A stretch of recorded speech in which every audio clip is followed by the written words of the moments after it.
Good evening friends. இன்றைக்கி எங்கள் வீட்டில் ஒரு குட்டி பப்பி பார்க்கலாம்.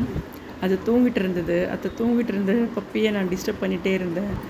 அது பார்த்துட்டே இருந்தது. எவ்வளோ நேரம் தான் பண்ணுறாங்கன்னு பார்த்துட்டு பொறுமையாக தான் இருந்தது. நான் தொடர்ந்து டிஸ்டர்ப் பண்ணிகிட்டே இருந்தேன். அது ஒரு கட்டத்துக்கு மேலே அது என்ன பண்ணிச்சு பாருங்கள். டிஸ்டர்ப் பண்ணிகிட்டே இருக்கிறியான்னு சொல்லிட்டு என்னை குலைக்க ஆரம்பிச்சு. என்னை பார்த்து பார்த்து குலைக்குது பாருங்கள்.